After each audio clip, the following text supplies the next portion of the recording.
Ես ողջունում եմ մեր բոլոր ռադիոլսողներին եւ ռադիոդիտողներին, դուք դիտում եւ լսում եք Գործարար Ալիքը, տաղավարում աշխատում է Լիաննա Խաչատրյանը, Թարմ ուղեղով հաղորդաշարն է եթերում եւ այսօր մեր հյուրն է Ուժեղ Հայաստան խմբակցության պատգամավոր Մարիաննա Ղահրամանյանը, բարև ձեզ Տիկին Ղահրամանյան, շատ շնորհակալ եմ մեր հրավերն ընդունելու համար։ Ողջունում եմ ձեզ, առաջին անգամ եմ ձեր տաղավարում, հուսով եմ հետաքրքիր զրույց է ստացվելու։ Շատ շնորհակալ եմ, թերևս սկսենք ավելի ճիշտ այսպես ասեմ, հա, ես պատրաստվելիս ուզում էի առանձնացնում էի այն բոլոր հայտարարություններն ու ելույթները, որոնք ֆիքսում է ազգային ժողովի նիստերի ընթացքում, բայց այդուհանդերձ հասկացա, որ առաջին եւ գլխավոր հարցը, որ պետք է տամ Ուժեղ Հայաստան խմբակցության ներկայացուցչին, դա ամենայն հայոց կաթողիկոս Գարեգին II-ի դատավարության այսպես հետ կապված հարցն է, որովհետեւ սա այն կետն է, որտեղ հստակ տարբերվում է շատ խորը դիրքորոշումային, հա, առանձնահատկություն ընդդիմության եւ իշխանության ներկայացուցիչների միջև։ Դուք, եթե չեմ սխալվում, այդ դատավարության օրը անվանել եք ամոթի օր, դա խնդրում եմ մի քիչ մեր ռադիոլսողների համար, ովքեր ինչ պատճառներով ծանոթ չեն ձեր դիրքորոշմանը, ներկայացնել ձեր վերաբերմունքը եւ ինչու ամոթի օր։ Իհարկե այլ հարցեր էլ կան, որոնց շրջանակում մենք սկզբունքային տարաձայնություններ եւ տեսակետներ ունենք։ Սա թերևս ամենահուզականն է այսօր հետ եւ էմոցիոնալ առումով շատ զգայուն հարց է եւ նաեւ ազգային ինքնության պահպանման տեսանկյունից չափազանց կարեւոր հարց է եւ այս ամբողջ process-ները, որոնք ընթանում են հայ առաքելական եկեղեցու շուրջ, ամենևին պատահական չեն։ Մենք այս երևույթները պիտի դիտարկենք ավելի համալիր, ավելի լայն համատեքստում Հայաստանի շուրջ ստեղծված իրավիճակի, հատկապես հետպատերազմական իրավիճակի եւ դրա, այսպես ասած, հետևանքների համատեքստում ու եթե խոսում ենք Ուժեղ Հայաստանի մասին, մենք այն քաղաքական ուժն ենք, որի առաջնորդը այսօր հայ առաքելական եկեղեցուն սատարելու համար գտնվում է ապօրինի տնային կալանքում։ Դուք գիտեք, թե ինչից սկսվեց Սամվել Կարապետյանի շուրջ այդ ապօրինի եւ շինծ ու քրեական գործընթացը, նա ուղղակի որպես հայ քրիստոնյա, որպես ազգային բարերար, որպես հայ մարդ, հավատացյալ մարդ, որը մշտապես եղել է այդ թվում հայ առաքելական եկեղեցու կողքին, դիրքորոշում էր հայտնել եւ սատար էր կանգնել մեր ազգային ամենակուռ կառույցին, հայ առաքելական եկեղեցուն, որը դարեր շարունակ եղել է հայ ինքնության պահպանող կարևորագույն կառույցը եւ դարեր շարունակ ուղեկցել է մեր ժողովրդին իր պատմության վայրիվերումների ընթացքում։ Այդ տեսակետ, այդ մեկ նախադասությունը արտահայտելուց հետո փաստացի Նիկոլ Փաշինյանի հրահանգով մեկնարկեց այդ ապօրինի գործընթացը եւ Սամվել Կարապետյանը արդեն 10 ամիս, շուրջ 10 ամիս գտնվում է ապօրինի անազատության մեջ, հիմա տնային կալանքում է եւ մեր ուժը ձևավորվել է հենց այդ արժե համակարգի հենքի վրա, ուստի պատահական չէր, որ մեր ուժը այդ օրը լքեց ազգային ժողովի նիստերի դահլիճը եւ մեր պարտքներ լինել էջմիածնում դատարանի առջև եւ որպես հայ քրիստոնյա, որպես ազգային ժողովի պատգամավորներ մեր սատարումը հայտնել հայ առաքելական եկեղեցուն, մեր կաթողիկոսին եւ մյուս սրբազան հայրերին ու իսկապես ես այդ օրը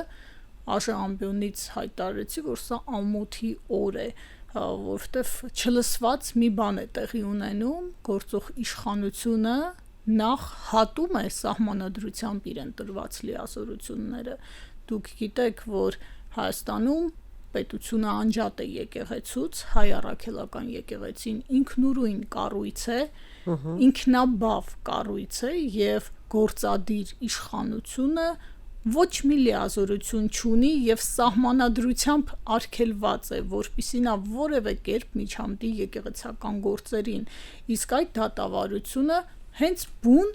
ամենայն հայոց կաթողիկոսի որպես վեհափառ հայրապետ, որպես մեր հոգևոր առաջնորդ իր պարտականությունների գործառույթների իրականացման հետ է առնչվում։ Ես ճիշտ եմ հասկանում ձեր խոսքերից, որ ստացվում է, որ աշխարհիկ դատարանը սկզբունքորեն չէր կարող որոշում կայացնել, հա։ Իհարկե, որովհետև եկեղեցին ինքնաբավ կառույց է, նա ունի իր եկեղեցական կանոնագիրքը, դրանով է առաջնորդվում, կաթողիկոսը համապատասխան որոշումները կայացնում է այդ կանոնագրքից ելնելով, այսինքն աշխարհիկ դատարանը այն մարմինը չէ, որը կարող է քննել նման հարցեր, եթե ինչ-ինչ խնդիրներ առաջանում են, եկեղեցին այդ խնդիրները իր ներսում է քննարկում եւ լուծումներն էլ ներսից պիտի գան, իսկ այն ինչ այսօր տեղի է ունենում, դա ուղղակի կոպտագույն միջամտություն ու ոտնձգություն է եկեղեցու գործերին եւ ես իմ ելույթում նաեւ հիշեցրեցի մեր հասարակությանը, թե երբ ու ինչպես սկսվեց այս արշավը եկեղեցու դեմ, դուք կհիշեք, որ Ադրբեջանի հոգևոր առաջնորդի հայտարարությանը հաջորդեց Նիկոլ Փաշինյանի հարձակումը հայ առաքելական եկեղեցու դեմ, երբ Փաշազադեն օրինակ խոսում էր այն մասին, որ Էջմիածինը իրենց չակերտավոր պատմական հողն է, երբ հայ առաքելական եկեղեցին համարում էր ռևանշիստական կառույց, սրանք պատահական հնչեցված խոսքեր չեն, սրանք Ադրբեջանի պետական քաղաքականությունը սպասարկող հայտարարություններ են եւ այս ամբողջ գործընթացը հենց այս համատեքստում պիտի դիտարկենք։ Մի բան էլ հիշեցնեմ, այդ օրերին հիշում եք Շվեյցարիայում միջազգային մի համաժողով էր, որտեղ ամենայն հայոց կաթողիկոսը խոսել էր Արցախահայերի վերադարձի իրավունքի մասին եւ դրանից հետո նաեւ սկսվեց այդ հարձակումը նրա նկատմամբ, այսինքն սա անձի դեմ ուղղված գործողություն չէ, սա կառույցի դեմ է, որը մեր ինքնության հենասյուներից է։ Տեսեք, իշխանության կողմնակիցները փորձեմ հակադարձել, հա, ձեր խոսքին, նախ ասում են, որ հենց եկեղեցու դեմ ուղված եթե լիներ, չեն լինի մի խումբ եպիսկոպոսներ, որոնք փաստացի այսօր սատարում են իշխանությանը, այսինքն խնդիրը եկեղեցին չի։ Երկրորդը պրոիշխանական կողմից տեսակետից մենք լսում ենք մեղադրանքներ եկեղեցու, իհարկե շատ աղճատված են եւ ասես ասած մառախուղային են, չես հասկանում կոնկրետ ում մասին է խոսքը, բայց այդուհանդերձ մենք տեսնում ենք մեղադրանքներ Ռուսաստանի Դաշնության հատուկ ծառայությունների հետ կապ ունենալու մեջ կառույցի տարբեր ներկայացուցիչների ուղղությամբ եւ երրորդ մակարդակի մեղադրանքը, որ եկեղեցին եթե ուզում է լինել ինքնաբավ կառույց եւ մեղադրում է պետությանը, որը խառնվում է փաստացի ներեկեղեցական գործունեության մեջ, չպիտի արտոնի եւ թույլ տա իր ներկայացուցիչներին խառնվել քաղաքականության մեջ։ Մենք եթե այդպես sense լավ հետ գնանք, մենք կնկատենք, որ սրացումների առնվազն այն առաջի լուրջ ալիքը Բագրատ Սրբազանի հետ կապված շարժումից հետո առաջ եկավ։ Այս երեք կետերին ինչպես դուք կպատասխանեք։ Տեսեք, եկեղեցու ներսում ինչ-ինչ process-ները թերևս եկեղեցին պիտի մեկնաբանի, բայց այդ 10 տիրադավների այդպեսը չէ, հանրությունը նրանց ընկալում, առաքելությունը այսօր իշխանության այս գործը փորձել գլուխ բերելն է, նրանց սպասարկելն է, ինչը իհարկե շատ ցավալի է եւ իմ կարծիքով նաեւ ամոթալի է, որովհետեւ էլի եմ կրկնում, այստեղ կաթողիկոսի անձը չէ, այստեղ կրոնական կառույցն է, մեր ազգային հոգևոր արժեք հանդիսացող հայ առաքելական եկեղեցին է, եւ եթե կան եկեղեցու ներսում ինչ-ինչ խնդիրներ, դրանք պիտի լուծվեն հենց եկեղեցու ներսում, եկեղեցական կանոնակարգերի շրջանակներում, որևէ ղեկավար իրավունք չունի եւ չի կարող միջամտել։ Դուք եթե հիշեք այդ արշավը, ինչ նողկալի տեղեկատվություն էին տարածում իշխանության տարբեր ներկայացուցիչներ, հատում էին կարմիր գծեր, հատում էին ուղղակի բարոյականության նորմեր, ես չեմ ուզում հիմա ձեր տաղավարում մեջ բերել այն բառապաշարը, որով հանդես էր գալիս երկրի ղեկավարը, ուղղակի լսողը ինքը կարող է եզրակացություն ունենալ այդ ամենի մասին եւ մտածել արդյոք դա, ինչպես իրենք են ասում, բարենորոգման գործընթացը, գիտեք, բարենորոգումը նման ձևով չի կարող լինել, սա ձեր առաջի հարցի մասով եւ էլի կրկնեմ, եթե կան խնդիրներ, եթե եկեղեցին բարենորոգման անհրաժեշտություն ունի, դա պիտի ներսից լինի, որևէ արտաքին միջամտություն չի կարող լինել, մենք պիտի որ լինեինք իրավական երկիր, շատ են չէ խոսում ժողովրդավարական արժեքներից, մարդու իրավունքներից, սահմանադրության մեջ սևով սպիտակի վրա գրված է պետությունը անջատ է եկեղեցուց եւ մենք աշխարհիկ պետություն ենք, գործադիր իշխանությունը չի կարող միջամտել եկեղեցու գործերին,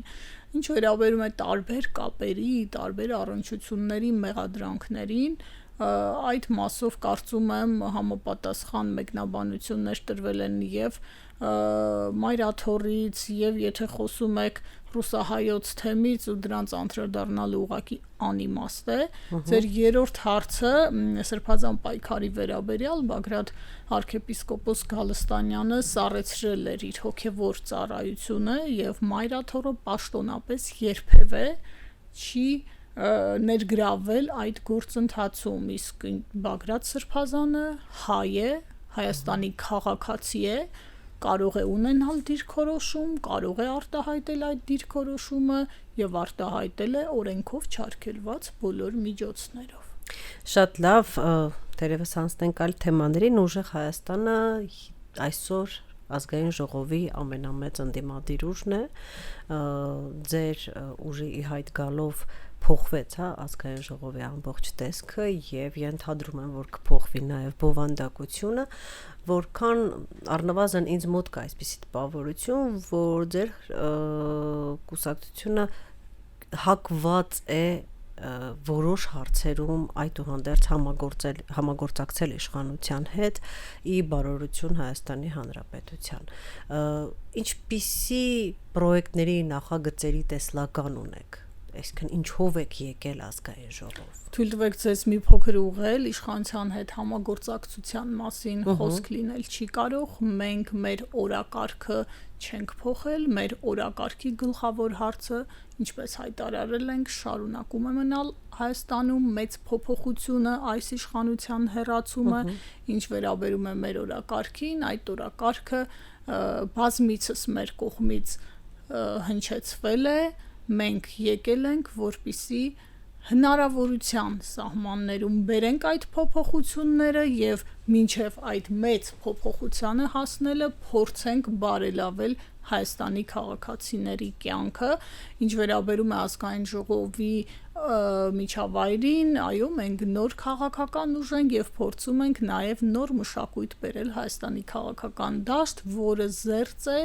հայհոյախոսությունից, որը զերծ է պիտակավորումներից, որը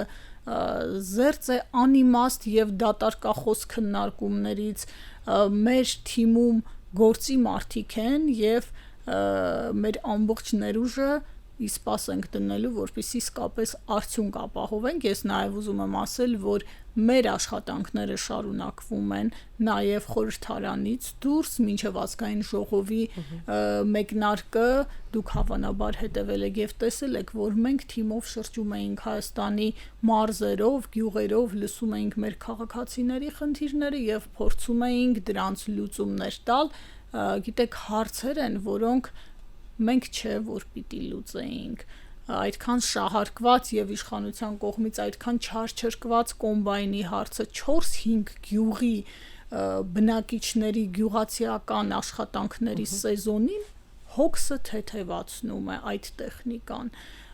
եթե ունենք հնարավորություն,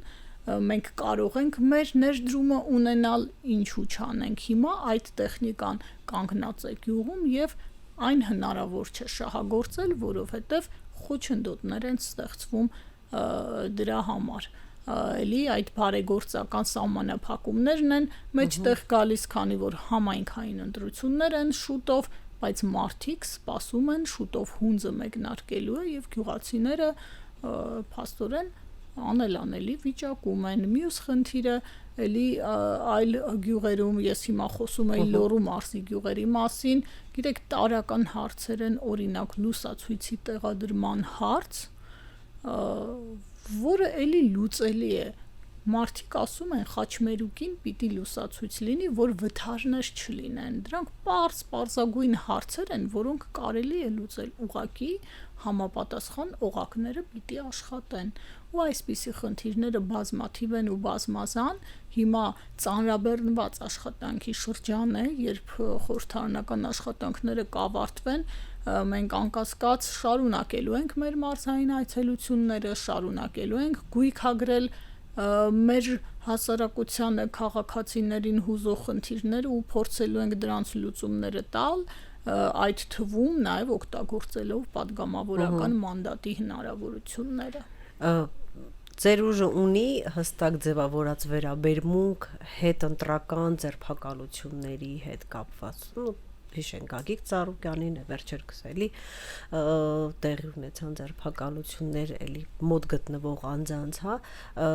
սա ինչ է ձեր կարծիքով։ Ես այսօր առիթ ունեցա խորհրդարանի ամբիոնից խոսել Հայաստանում քաղաքական հետապնդումների ուղղակի խայտառակ վիճակի մասին։ Ես առիթ ունեցա նաև հիշեցնելու Նիկոլ Փաշինյանի տված խոստումը 18 թվականին մայիսին, եթե չեմ սխալվում 16-ին, երբ նա նոր էր ստանձնել վարչապետի պաշտոնը, նա ասում էր, որ Հայաստանում քաղբանտարկյալներ չպետք է լինեն եւ Հայաստանը պիտի ազատվի քաղբանտարկյալ ունեցող երկրի խարանից, բայց գիտեք, նա այդ խարանը ոչ միայն չմաքրեց, այլև ավելի ընդգծեց ուղղակի խայտառակ վիճակ է։ Եկեք մի փոքր հետ գնանք եւ հիշենք նախընտրական փուլը, մինչ ընտրական փուլը եւ բուն ընտրական փուլը օր չկար, որ մեր քաղաքական ուժի մարզային գրասենյակներ իրավապահները չներխուժեին ու զանգվածային ձերբակալություններ չանեին։ Ընտրության օրը գրասենյակ ենք ունեցել, որտեղ 100-ից ավելի մարդ են ձերբակալել։ Եվ պահել են 72 ժամ, ոչինչ չեն գտել, ոչ մի բան չի եղել հիմնավորելու համար, ազատ են արձակել։ Ինչու, որպեսզի փորձեն խաթարել աշխատանքները։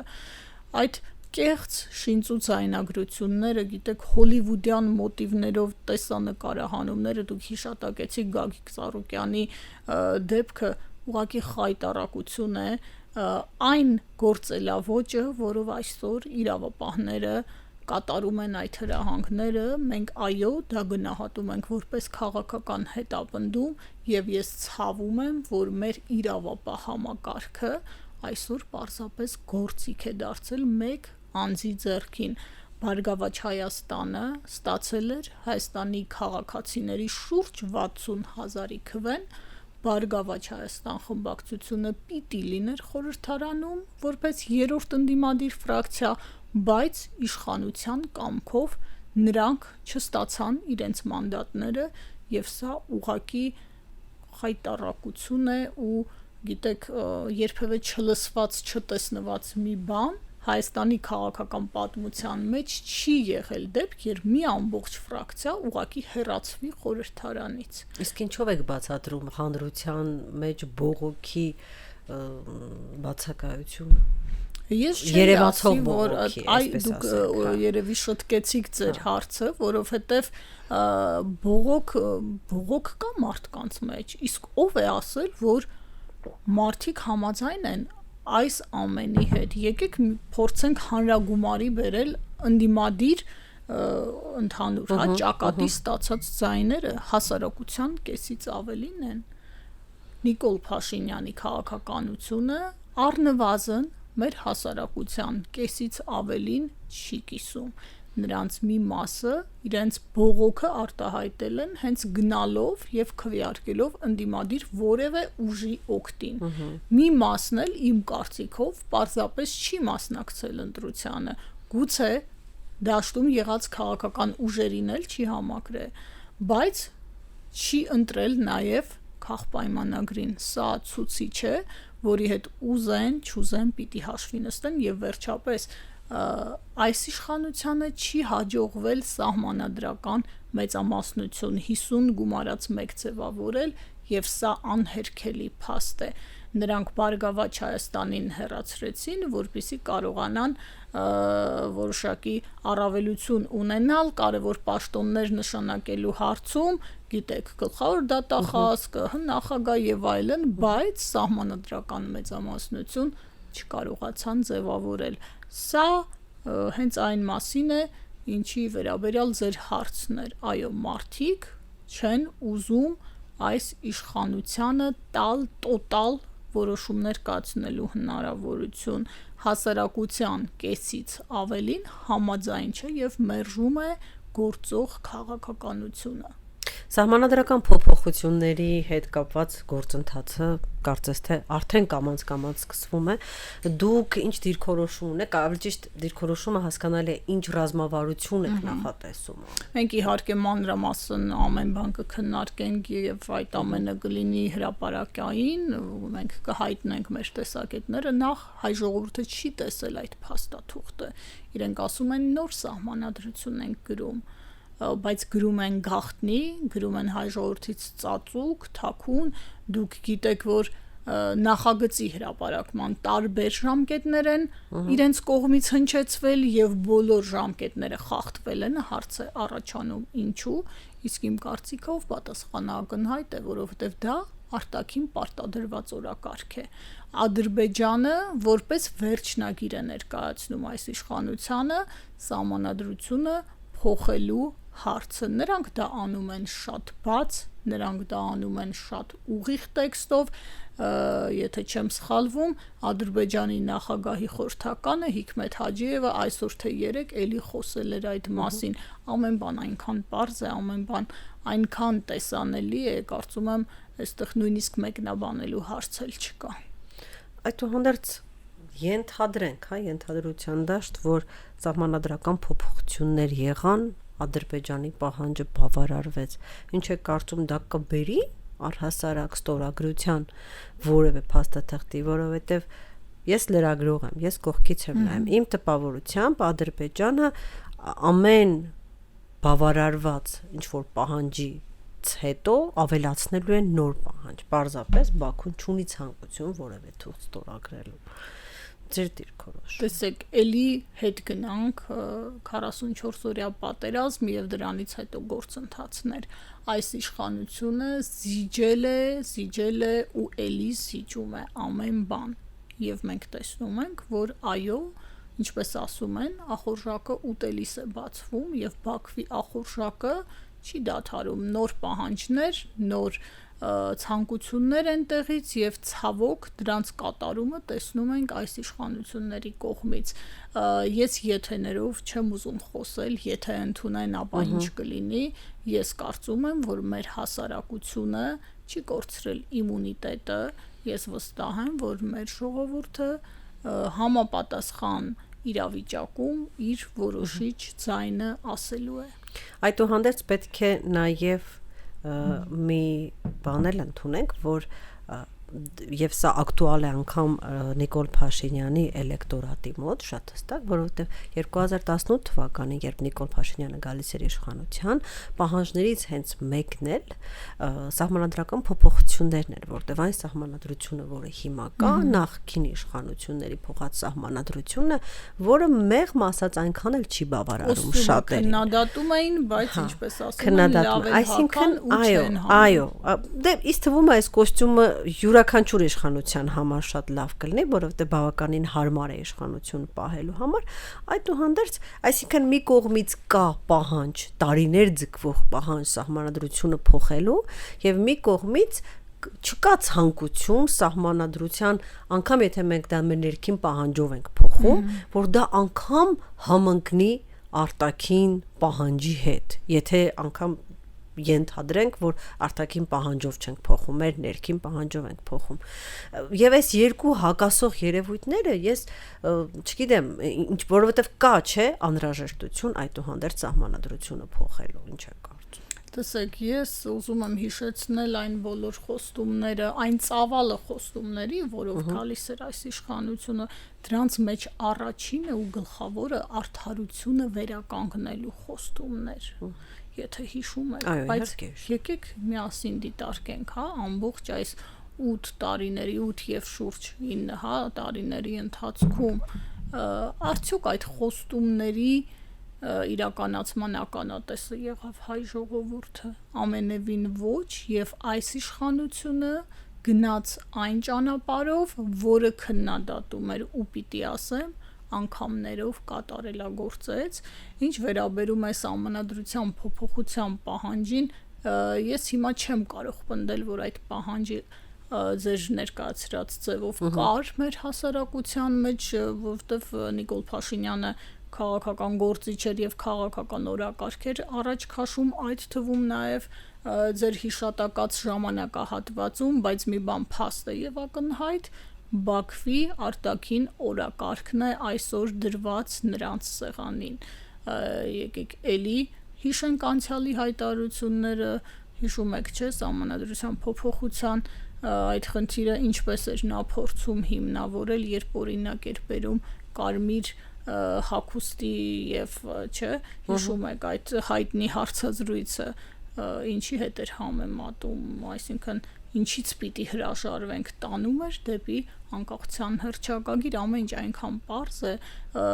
հիշողությունը մարդկանց կարճ չէ, ես կարծում եմ, որ մեր ժողովուրդը լավ գիտակցում է, թե ինչ օրակարգ է իրեն ներկայացվում։ Ազգային ժողովում դուք խոսեցիք խոսքի ազատության մասին։ Հայաստանի Հանրապետությունը միշտ համեմատած առնվազն հարևան երկրների բավականին լավ դիրքերում է գտնվել, մի քիչ տենց Վրաստանի հետ երբեմն մրցակիցներ ենք եղել, այսօր կարծես թե մենք մեր դիրքերը սկսել ենք դե էլի համատած հարևանների բարձր ենք, բայց զիջում ենք։ Որոնք են այդ հիմնական պատճառները զիջման, այսինքն ինչ գործողություններ են, որոնք բերեցին այդ մեր դիրքերի զիջումին։ Դուք իրավացի եք, այո, մենք խոսքի ազատության առումով էլ անկում ունենք դիրքերի, էլի ես այսօր խորհրդարանում մի քանի տվյալ ներկայացրեցի Freedom House ներողություն լրագրողներ առանց սահմանների հեղինակավոր կազմակերպության տվյալներով մենք 35-րդ հորիզոնականից 50-րդ հորիզոնականն ենք զբաղեցնում խոսքի ազատության այլև բավականին զգալի անկում է, այնտեղ համեմատություն տվեցի նաև մինչև 18 թվականը հետապնդումների լրագրողների նկատմամբ ճնշումների եւ 18-ից 26 թվականներին ահռելի էր տարբերությունը։ Ես կարող եմ հիմա գտնել եւ ընթերցել այդ թվերը դուք ինքներդ կտեսնեք, պատճառները, գիտեք, միայն խոսքի ազատությունը չէ խնդիրը, խոսքի ազատությունը ժողովրդավարության հիմնասյուներից մեկն է, բայց մենք երբ խոսում ենք այս վիճակի մասին, մենք պիտի համալիր վերցնենք այսօր Հայաստանում ժողովրդավարության եւ մարդու իրավունքների ճգնաժամ է, աներևակայելի մի բան է, երբ երկրի վարչապետը Facebook-յան գրառումով ուղիղ ցույցում է տալիս իրավապահ մարմիններին եւ նրանք աշակերտի ճշտապահությամբ կատարում են այդ հրահանգները որևէ երկրում ժամանակակից աշխարհում ժողովրդավարական երկրներում նման բան ուղղակի չեք գտնի աներևակայելի բան է երբ երկրի վարչապետը կարևոր պաշտոնյաներին SMS-ային հաղորդագրությամբ ազատում է այսինքն սա ճգնաժամ է, սա ժողովրդավարության ճգնաժամ է, սա իրավապահ համակարգի ճգնաժամ է, սա առհասարակ իրավական պետության ճգնաժամ է եւ շատ ցավալի է, որ մենք այսօր գտնում ենք այս վիճակում, որովհետեւ հաջորդ իշխանությունների համար այս ամենը եւս խնդիր է լինելու, այսինքն մեր երկիրը տասնամյակներ հետ է գնացել, մենք պիտի նորից այդ ամենը առողջացնենք, սա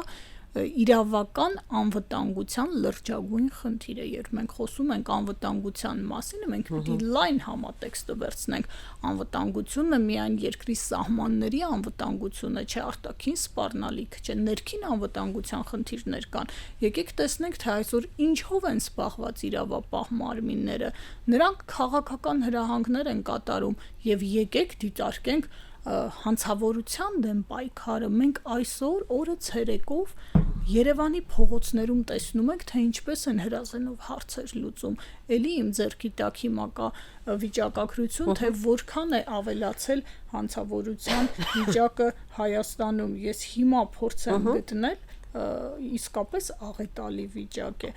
Հրազենի կիրառմամբ հանցագործությունների դինամիկան 2004-25 թվականների տվյալներն է, տարեկան ցուցանիշները հուշում են, որ 3 անգամ աճ են ունեցել 17 թվականին օրինակ 21 դեպք է արձանագրվել 2026 թվականին 42 դեպք է արձանագրվել ուղղակի